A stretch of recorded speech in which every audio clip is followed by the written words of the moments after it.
P.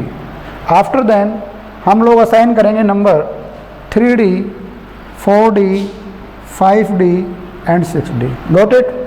After हम लोग F को नंबर असाइन करेंगे 4F एंड 5F।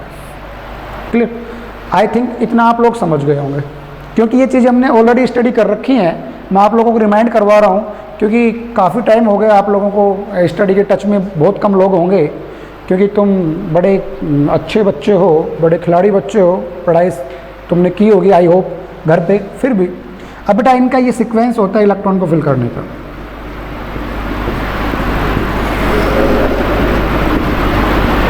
इस सीक्वेंस में हम लोग इलेक्ट्रॉन्स को फिल करेंगे। क्लियर। अब मैंने लिखा है यहाँ पे चैप्टर 7 पी ब्लॉक एलिमेंट्स। तो what is P block elements? तो सिंपल सा मतलब बेटा पी ब्लॉक एलिमेंट्स का ये होता है कि जब last electron in electronic configuration when the last electron enter in P सब सेल, सबको समझ में आ रही है बात? When the last electron enter in the p सब shell then these element is known as p block element. अब बात ये आती है बेटा कि पी ब्लॉक एलिमेंट जो होता है वो पीरियोडिक टेबल में कहाँ पे होता है? ये आप लोगों ने ऑलरेडी नोट कर रखा है बच्चों, इसको बार बार नोट करने की जरूरत नहीं है। ये सारी चीजें आपको मैंने ऑलरेडी नोट करवा रखी है, और ये आपके सिलेबस का सबसे लेंथी चैप्टर है और सबसे बड़ा चैप्टर है इनऑर्गेनिक केमिस्ट्री का, पी ब्लॉक एलिमेंट्स। बच्चा पी ब्लॉक एलिमेंट जो है ये टोटल इसमें 6 ग्रुप हैं। कितने ग्रुप हैं? 6 ग्रुप हैं बच्चा। In p block we have total 6 group. अब वो 6 ग्रुप कौन कौन से हैं?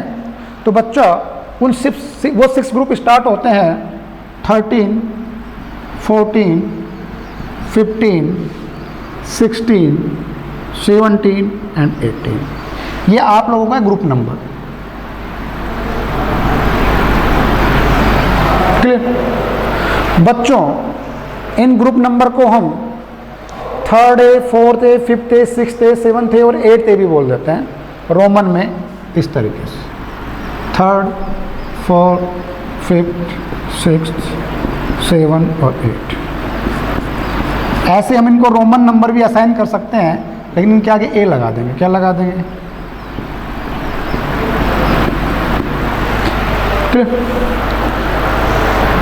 बात अब देखो, इस पे ज़्यादा फोकस करने की आपको जरूरत भी नहीं है। अब देखो बच्चा, अब यहाँ पे 13 ग्रुप का मतलब क्या है, 14 ग्रुप का मतलब क्या है, 16 ग्रुप का मतलब क्या है, वो भी मैं आप लोगों को बता देता हूँ। उससे पहले पी ब्लॉक का जर्नल इलेक्ट्रॉनिक कॉन्फ़िगरेशन की बात करें, जर्नल इलेक्ट्रॉनिक कॉन्फ़िगरेशन। तो बच्चा पी ब्लॉक जो है उसका जर्नल इलेक्ट्रॉनिक कॉन्फ़िगरेशन क्या होता है? NS2 NP126, NS2 NP126। तो बेटा इस बात को समझो, NS2 का मतलब क्या है और NP6 का मतलब क्या है बेटा? मतलब जब भी आप पी ब्लॉक का कॉन्फ़िगरेशन करोगे तो number of shell for S subshell and P सब सेल, दोनों के लिए नंबर ऑफ शेल की वैल्यू सेम है, n लिखा हुआ है। एस में आप पूरा कंप्लीटली 2 इलेक्ट्रॉन फिल करोगे, उसके बाद में इलेक्ट्रॉन पी में 1 to 6 फिल करोगे। जैसे फॉर एग्जांपल मैं यहाँ पे लिखूँ सपोज इस सिलिकॉन। बेटा मैंने क्या लिखा? सिलिकॉन। तो बच्चा सिलिकॉन का इलेक्ट्रॉनिक कॉन्फ़िगरेशन क्या होगा समझो? 1s2, 2s2, 2p6, 3s2। सबको पता होगा, 12th क्लास में जा चुके हो, आप लोगों को पढ़ा चुका हूँ मैं ऑलरेडी ये सब चीज़ें, कि यहाँ पे जो लिखा है वो नंबर ऑफ इलेक्ट्रॉन है। यहाँ पे 2 ही क्यों लिखा है? क्योंकि सब बच्चों को पता है कि एस में मैक्सिमम इलेक्ट्रॉन 2 ही आ सकता है। We can fill maximum electron in 2 in S subshell. P में बेटा 6 फिल कर सकते हैं, तो हम इन नंबर को एक्सीड नहीं कर सकते, मतलब नंबर ऑफ इलेक्ट्रॉन्स को हम उनकी लिमिट से ज़्यादा नहीं कर सकते। आई होप बात समझ में आ रही होगी। यहाँ पे हम इलेक्ट्रॉन का सम करेंगे, सिलिकॉन का एटॉमिक नंबर 14 होता है, तो ये कितना हो गया? 12। उसके बाद मैं लिखूंगा बेटा 2p2। Got it. क्या लिखूंगा बच्चा लोग? 2p2। अब समझो लास्ट इलेक्ट्रॉन, सॉरी 3p2 लिखूंगा। बच्चा लास्ट इलेक्ट्रॉन कहाँ पे जा रहा है? पी में जा रहा है। मैंने अभी क्या बताया था कि लास्ट इलेक्ट्रॉन जिस सब शेल में एंटर करता है वो उसी ब्लॉक का एलिमेंट हो जाता है, तो सिलिकॉन जो है बच्चा वो पी ब्लॉक का एलिमेंट हो गया, ऐसे पता कर लेता है। Got it? बात समझ में आ रही है? दूसरी बात, अब पी में कौन से ग्रुप का है, तो ग्रुप नंबर इन पी का देखो सिंपल सा ट्रिक है, group number of P block हम क्या करते हैं 12 plus electron present in P subshell. समझ गए होंगे बच्चा? 12 में हम इलेक्ट्रॉन फिल करते हैं, पी में कितने इलेक्ट्रॉन आ रहे हैं वो ऐड कर लेते हैं। तो देखो पी में कितने इलेक्ट्रॉन आ रहे हैं बच्चा 2, तो 12 प्लस 2 कितना हो जाएगा बेटा 14। समझ गए? तो हम पी ब्लॉक एलिमेंट्स का ग्रुप नंबर असाइन करने के लिए, पी ब्लॉक एलिमेंट्स का ग्रुप नंबर असाइन करने के लिए बच्चा हम 12 में ऐड कर देते हैं 2, तो 12 में हमने 2 ऐड किया तो कितना बन गया बच्चा 14। बात समझ में आ रही है? तो यहाँ पे सिलिकॉन जो है उसका ग्रुप नंबर हो जाएगा 14। गॉट इट और नॉट? ऐसे बेटा आप किसी का भी ग्रुप नंबर निकाल सकते हो। बात समझ में आ रही क्या? ऐसे बेटा आप किसी का भी ग्रुप नंबर निकाल सकते हो। Got it? अब मैं बात करता हूँ, समझ गए? जैसे P में 6 इलेक्ट्रॉन आ जाएंगे तो 18 ग्रुप हो जाएगा, P में 5 इलेक्ट्रॉन आ जाएंगे तो 17 ग्रुप हो जाएगा। ठीक है?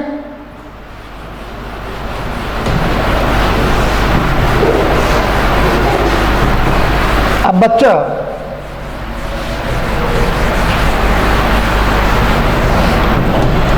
Group number 13 and group number 14,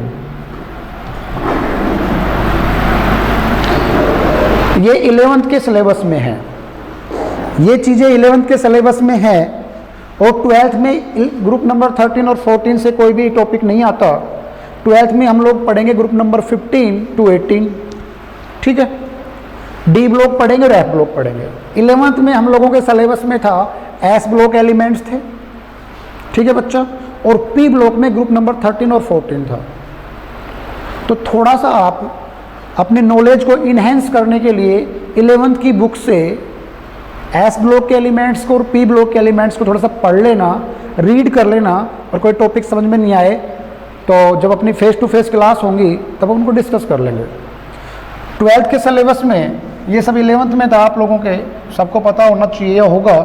और ग्रुप नंबर बच्चा ग्रुप नंबर 15 to 18 हम लोग पढ़ेंगे 12th क्लास में।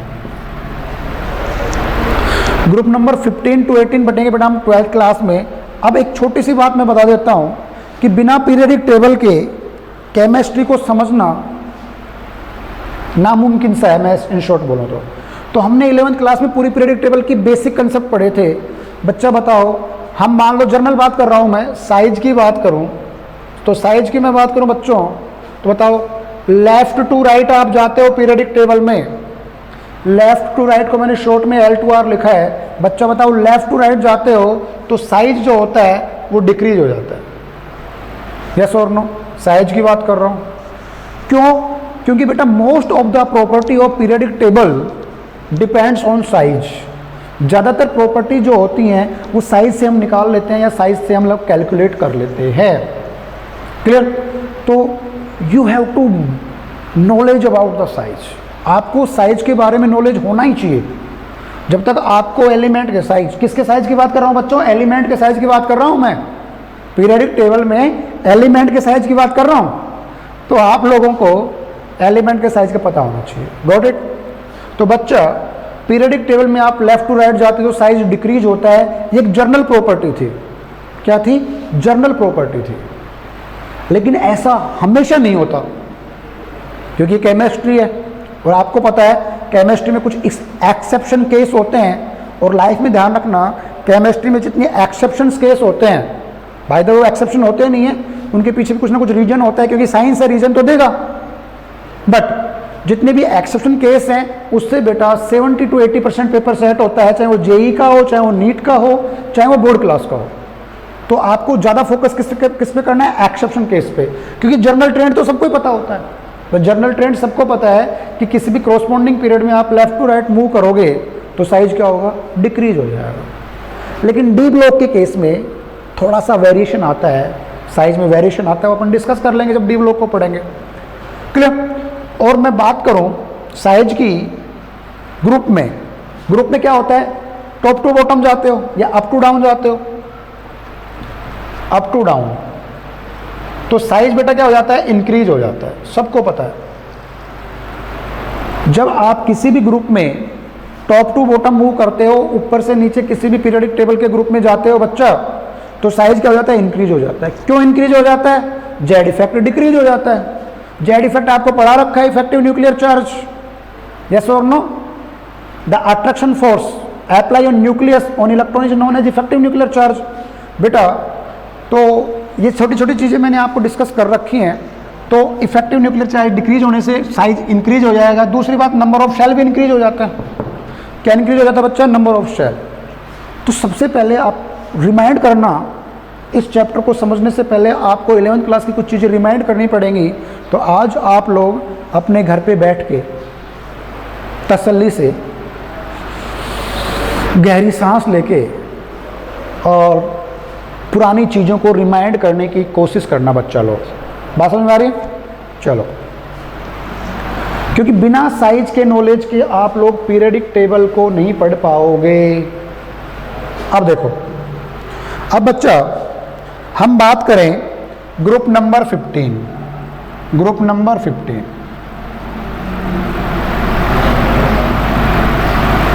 तो आप लोगों को याद होगा, मोस्ट ऑफ द स्टूडेंट्स जब क्लास में प्रेजेंट थे, बेशक से कुछ स्टूडेंट बाद में आए तो एक अलग बात है, तो आपको मैंने एस ब्लॉक एलिमेंट्स और पी ब्लॉक एलिमेंट्स दोनों एलिमेंट्स को एक राइम स्कीम लिख के, एक ट्रिकी राइम स्कीम लिख के मैंने आपको लर्न करवाने की कोशिश की थी।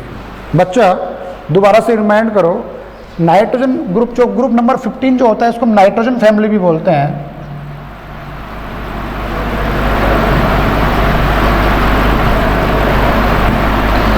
ग्रुप नंबर 15 को बच्चा हम नाइट्रोजन फैमिली भी बोलते हैं। बात समझ में आ रही है? क्या बोलते हैं इसको हम? Nitrogen family. क्यों बोलते हैं? क्योंकि ग्रुप नंबर 15 नाइट्रोजन से स्टार्ट होता है। सिंपल सी बात है, इसमें कोई रॉकेट साइंस वाली तो कोई बात नहीं है, कोई स्पेशल कोई तगड़ी वाली बात तो है नहीं, यू नो। तो बच्चा नाइट्रोजन, फिर क्या लिखोगे? फॉस्फोरस, फिर क्या लिखोगे? आर्सेनिक, फिर क्या लिखोगे? एंटीमोनी, और फिर क्या लिखोगे बेटा? बिस्मिथ। बात समझ में आ रही क्या? क्या क्या लिखोगे आप? नाइट्रोजन, फॉस्फोरस, आर्सेनिक, एंटीमोनी और बिस्मिथ। आई होप मेरी बात सबको समझ में आ रही होगी। इसकी राइम स्कीम क्या बताई थी बेटा? नेपाल, पाकिस्तान, ऑस्ट्रेलिया, सब बिखारी। क्या बताई थी? नेपाल, पाकिस्तान, ऑस्ट्रेलिया, सब बिखारी।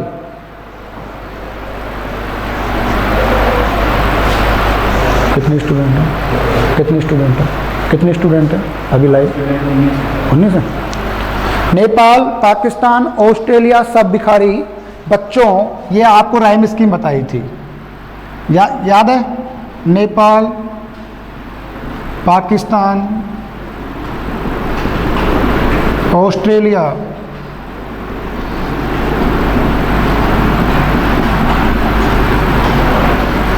सब बिखारी।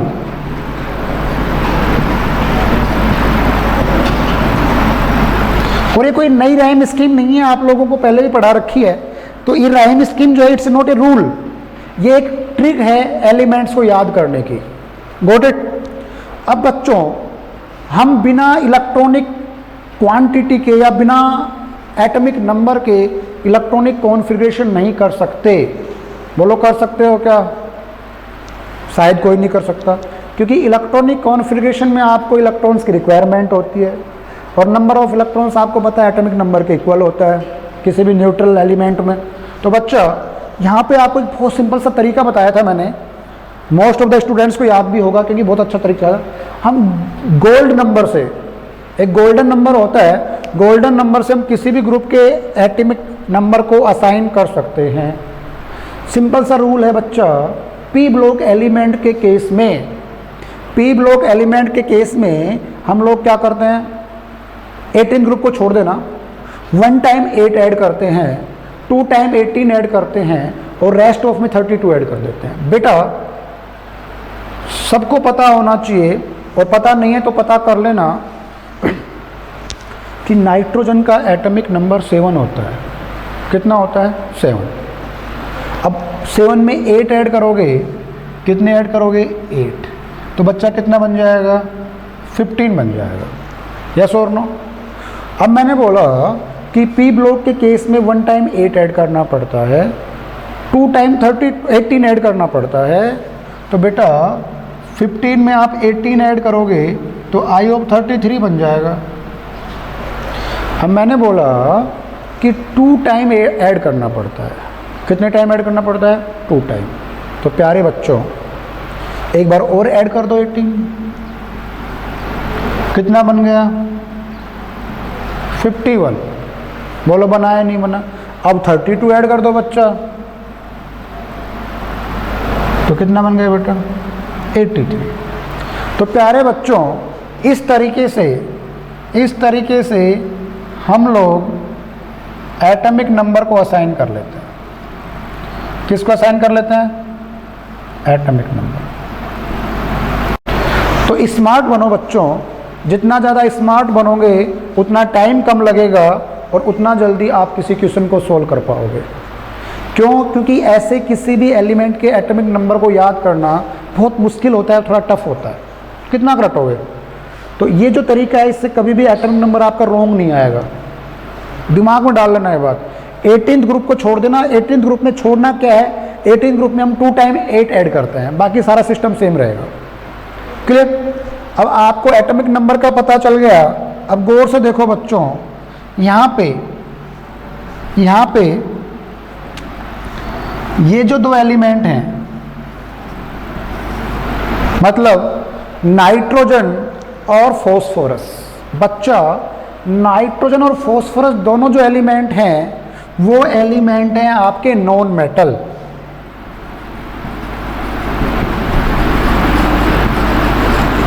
बात समझ में आ रही है? नाइट्रोजन और फॉस्फोरस जो है बच्चा, वो दोनों के दोनों एलिमेंट जो हैं वो आपके नॉन मेटल हैं। क्यों?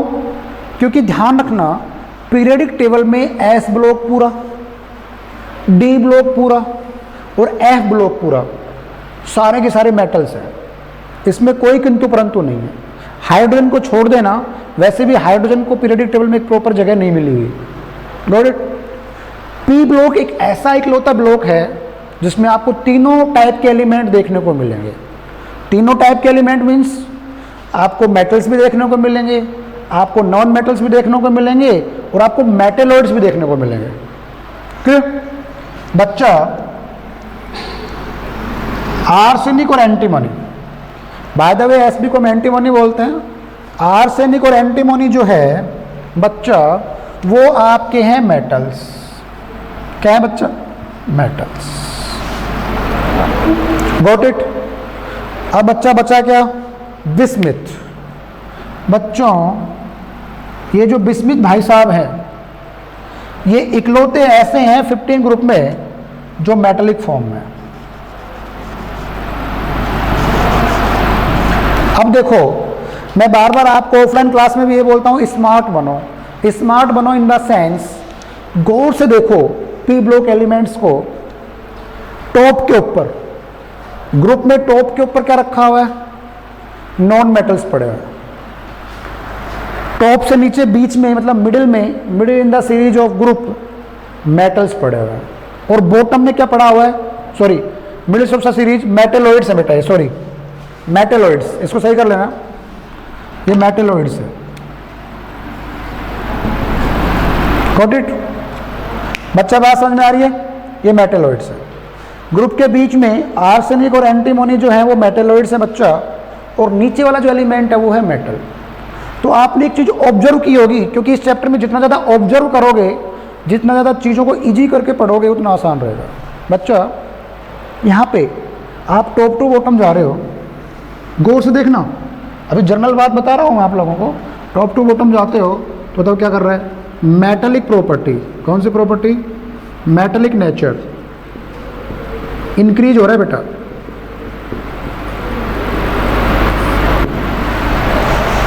मेटेलिक नेचर इंक्रीज हो रहा है बच्चों।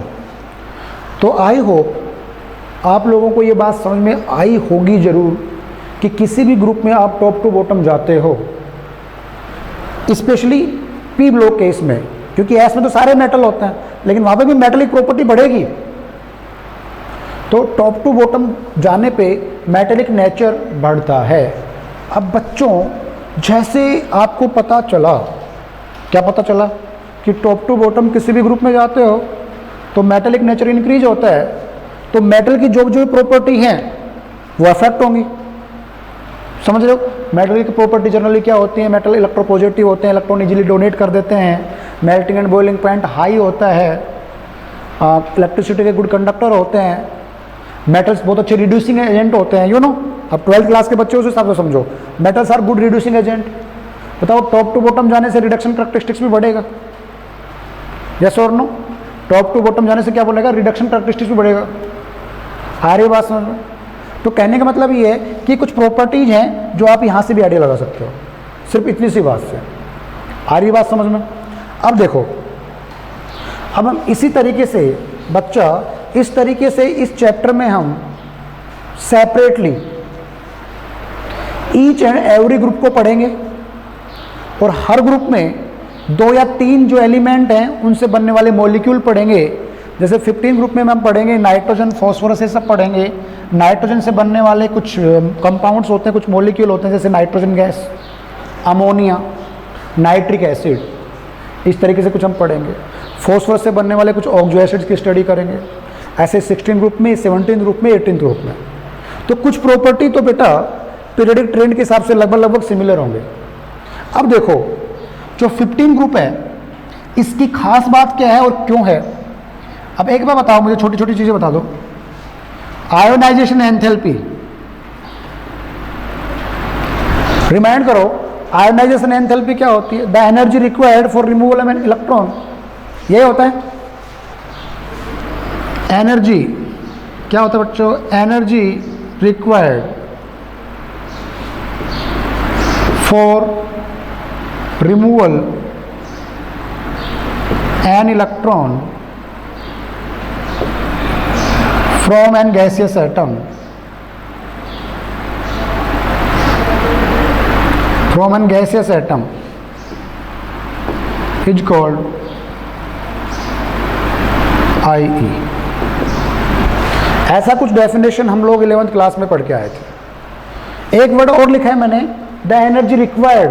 तो बेटा ionisation enthalpy it means energy required होती है, और जब एनर्जी किसी चीज़ में बच्चों रिक्वायर्ड होती है, इट मीन्स कि वो एक तरीके से एंडोथर्मिक प्रोसेस होता है। कैसा प्रोसेस होता है बच्चा? एंडोथर्मिक प्रोसेस होता है। अब देखो, आपको एक स्पेशल बात बताई थी बेटा मैंने कि ionization enthalpy is inversely proportional size. समझो बेटा बात, आयोनाइजेशन एंथैल्पी जो होती है बच्चा, वो साइज के इनवर्सली प्रोपोर्शनल होती है। Ionisation enthalpy is inversely proportional size. अब आप अपने माइंड में ये रिमाइंड करो, थोड़ी देर पहले मैंने क्या बोला था? बताओ कि ले दे के आपको फोकस करना है साइज पे। स्मार्ट बनो बच्चा, आपको साइज पे फोकस करना है बेटा। किस पे फोकस करना है? साइज पे। बात समझ में आ रही है? क्यों? क्योंकि most of the properties are depend on size. अभी मैंने क्या लिख दिया कि आयोनाइजेशन एंथैल्पी साइज पे डिपेंड करती है। दिमाग लगाना, क्या लिखा है? Energy required for removal an electron. समझना बेटा कि हमें किसी एलिमेंट से इलेक्ट्रॉन को निकालने के लिए एनर्जी की जरूरत होती है। समझो, मान लो मेरे पास कोई छोटे साइज का एलिमेंट है, मान लो मेरे पास लिथियम है। क्या है? लिथियम। और उसी ग्रुप की मैं बात करूं, मान लो मेरे पास सोडियम है।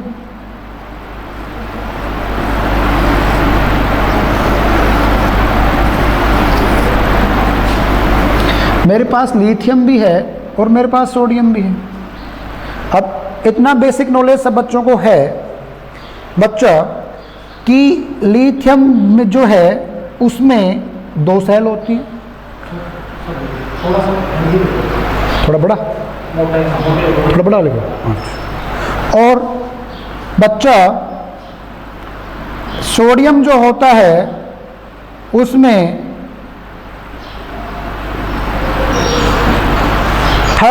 टोटल 3 सेल होती हैं और तीसरी जो सेल है उसमें यहाँ पे 1 इलेक्ट्रॉन है। लिथियम में सेकंड सेल में 1 इलेक्ट्रॉन है बच्चा। तो इलेक्ट्रॉन हमेशा आउटर सेल से रिमूव होता है। किससे रिमूव होता है बेटा? आउटर सेल से रिमूव होता है। बोला होता है नहीं होता?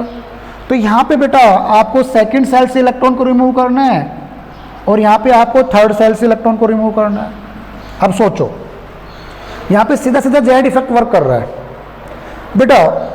यहाँ पे न्यूक्लियस और आउटर सेल के इलेक्ट्रॉन के बीच में डिफरेंस कम है, मतलब न्यूक्लियस और इलेक्ट्रॉन के बीच में डिस्टेंस कम है।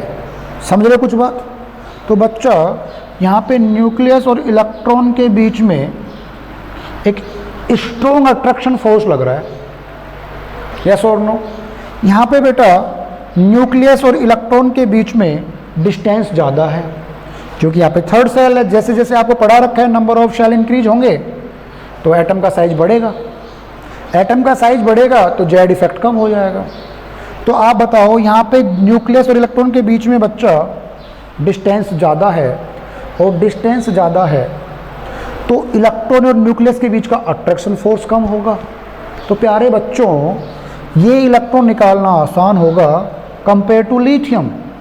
समझ गए? मतलब लिथियम से इलेक्ट्रॉन को रिमूव करने के लिए आपको एनर्जी ज़्यादा चाहिएगी और सोडियम से इलेक्ट्रॉन को रिमूव करने के लिए आपको एनर्जी कम चाहिएगी। तो ये तो मैंने लिखा है यहाँ पे। जैसे जैसे एलिमेंट का साइज बढ़ेगा आयनाइजेशन एंथैल्पी क्या हो जाएगी? कम हो जाएगी। Got it? लेकिन यहाँ पे एक स्पेशल नोट है, वो लिख लो। वो स्पेशल नोट क्या है बेटा?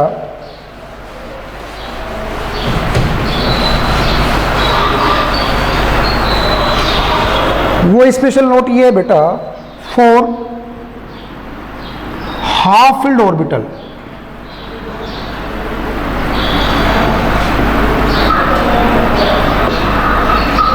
and fully filled orbital.